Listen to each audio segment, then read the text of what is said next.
মোহনবাগান ম্যানেজমেন্টের clear instruction, Tom Aldred not for sell.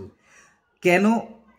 এই Tom অলডার্ড কিন্তু 1 বছরের চুক্তিতে মোহনবাগানে এসছিল, সাথে কিন্তু আলবার্টো রড্রিগেজ। যদিও প্রথম দিন থেকে আলবার্টো রড্রিগেজের পারফরমেন্স চোখে লাগার মতো হলেও টম অলডার্ডের খেলাটা কিন্তু একটু আড়ালে ঢাকা পড়ে থাকে।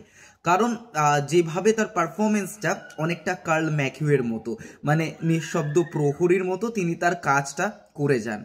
যে ম্যাচে আলবার্টো রড্রিগেজ ছিল না, সেই ম্যাচে টম অলডার্ডের পারফরমেন্সটা একেবারে চাক্ষুষ করেছেন মোহনবাগান সমর্থকরা এবং অপোনেন্টরা, যারা আলবার্টো রড্রিগেজ নেই নিয়ে একটা মোটামুটিভাবে তাদের মনোবল বেড়েছিল। টম কিন্তু সেই মনোবলে আঘাত করেছে। এই দুই ডিফেন্ডার টম অলডার্ড এবং আলবার্টো রড্রিগেজ, এদের মধ্যে যা কম্বিনেশনটা তৈরি হয়ে গেছিল, তাতে স্ট্রাইকারদের জায়গাও এরা পূরণ করছিল। আমরা যদি দেখি, টম অলডার্ড 23টা অ্যাপিয়ারেন্সে, আইএসএল এর মঞ্চে 23টা অ্যাপিয়ারেন্সে 2টো গোল, একটা অ্যাসিস্ট করেছেন। ডুরান্ড কাপে একটা গোল করেছেন 5টা অ্যাপিয়ারেন্সে। আলবার্টো রড্রিগেজ 19টা অ্যাপিয়ারেন্সে 5টা গোল, একটা অ্যাসিস্ট করেছেন।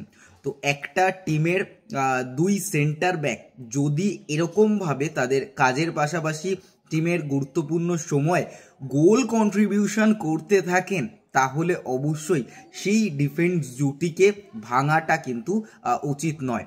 যদিও একটা সময় নাওরেম রোশন সিংয়ের পেছনে মোহনবাগান গেছিল এবং অবশ্যই নাওরেম রোশন সিংকে এমন একটা অফার বা ট্রান্সফার ফি চেয়েছিল, যেটা এই মুহূর্তে আইএসএল এর কোনো দল দেবে না। কারণ একটা ওভার প্রাইস বা বলা যায় না বেচার জন্য যাচ্ছে তাইভাবে একটা মন ঘোরানোর চেষ্টা, এবং সেখানে যাচ্ছে তাই একটা দর হাঁকিয়েছিল।